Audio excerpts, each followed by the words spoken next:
हर हर महादेव। आज हम लाए हैं गणेश जी के बालपन की एक कथा। ये बात तब की है जब गणपति अपने बालपन में थे और वो भी बहुत शरारती बालक के रूप में। आए दिन माता पार्वती के पास लोग गणपति की कोई ना कोई शिकायत लेकर आते थे।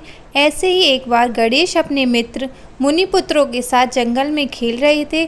तभी खेलते हुए गणपति को भूख लग गई, लेकिन जंगल के उस स्थान में आसपास खाने की कोई भी चीज उपलब्ध नहीं थी। बहुत देर तक भूख से व्याकुल होकर गणपति ने भोजन की तलाश की, लेकिन भोजन नहीं मिला। उसी वक्त बाल गणेश ने देखा कि नदी के पास ही किसी ऋषि का आश्रम है।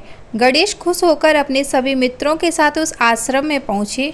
वह पहुँचते ही उन्हें देखा कि ऋषि गौतम अपने ध्यान मुद्रा में बैठे हैं और ऋषि गौतम की पत्नी अहिल्या रसोई में किसी काम में व्यस्त हैं। ऋषि गौतम और उनकी पत्नी की व्यस्तता का लाभ उठाकर बाल गणेश रसोई में जाकर वहां रखा सारा भोजन चोरी कर जंगल ले आए और खाने लगे। कुछ देर में ऋषि पत्नी अहिल्या ने जब रसोई में रखे भोजन को वहां नहीं देखा तो ऋषि गौतम को इस बात की जानकारी दी और तभी ऋषि गौतम जंगल में उस व्यक्ति को खोजने निकले जिसने भोजन चुराया है। बाल गणेश भोजन करने में इतने व्यस्त थे कि ऋषि गौतम के जंगल की ओर आने की बात पर ध्यान नहीं दे पाए और ऋषि गौतम ने उन्हें चोरी के आरोप में पकड़कर माता पार्वती के पास ले जाकर सारी बात बताई। चोरी की बात सुनकर माता पार्वती ने बाल गणेश को सजा के तौर पर एक कोठरी में बंद कर दिया और अपने काम में व्यस्त हो गईं।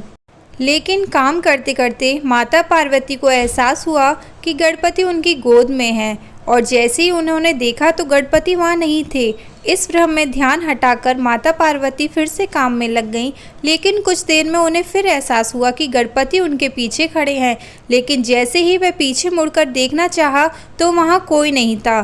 बार बार बाल गणेश के आसपास होने के इस भ्रम ने माता पार्वती का दिल पिघला दिया और वह कोठरी में जाकर देखी कि गणेश ठीक है या नहीं। जब वह कोठरी पहुंची तो देखा कि गणेश वहां रोते हुए रस्सी खोलने का प्रयास कर रहे हैं और अपने पुत्र को तकलीफ में देखकर माता पार्वती ने दयावश उन्हें मुक्त कर दिया।